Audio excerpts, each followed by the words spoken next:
you all for showing up for us today. I want to use this opportunity to call on someone who has made his mark in the Nigerian information space. He's the former Minister of Information and Culture. He's right here with us, so we're so happy and so grateful to have you. He's Alhaji Lai Muhammad, and I want to invite you, sir, to please come and give us some sort of goodwill remarks for this event. Thank you.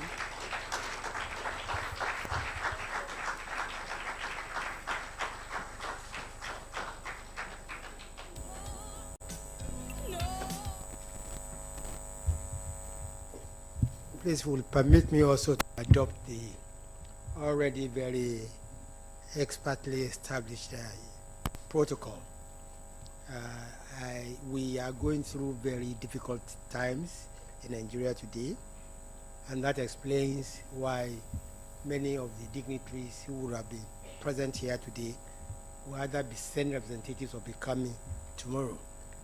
I think this is a time when our country needs a lot of prayers so that we can survive these, turbulent times.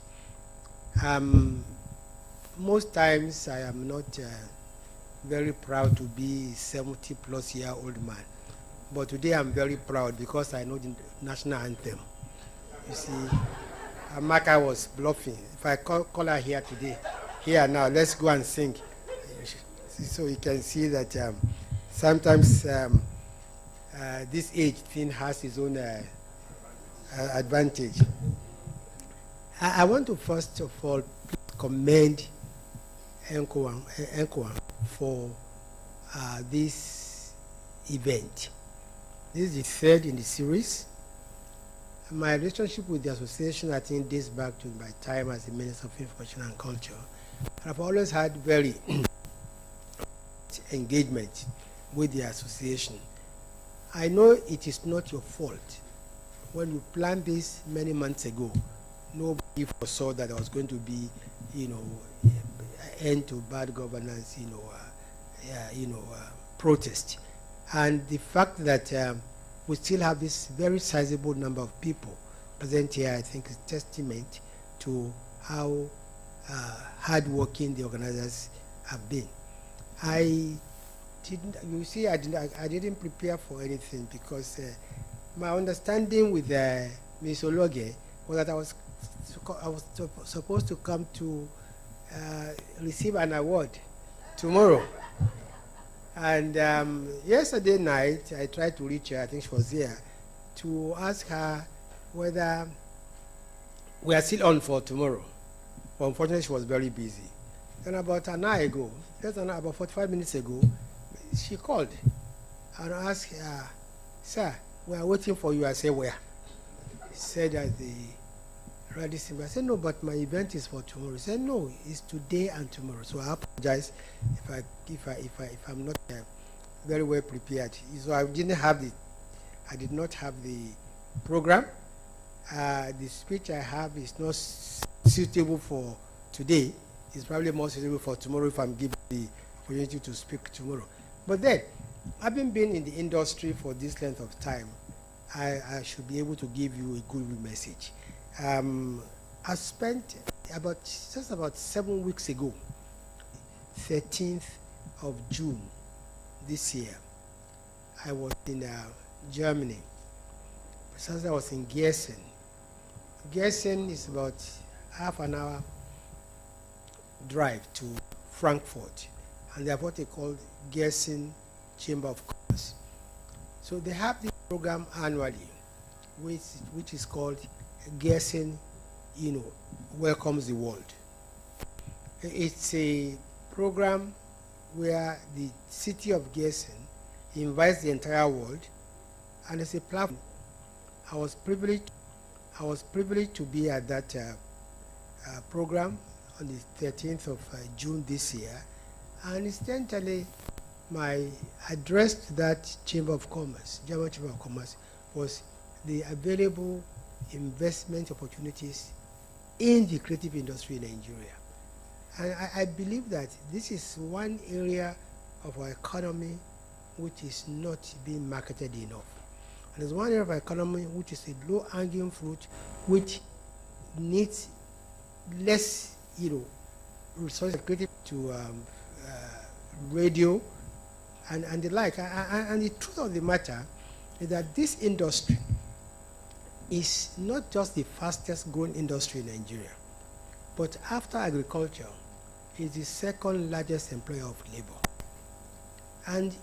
But because this industry is largely informal, we're unable to appreciate how this industry has not only helped the economy, but also how it has stabilized the polity, because of the number of people it's able to employ.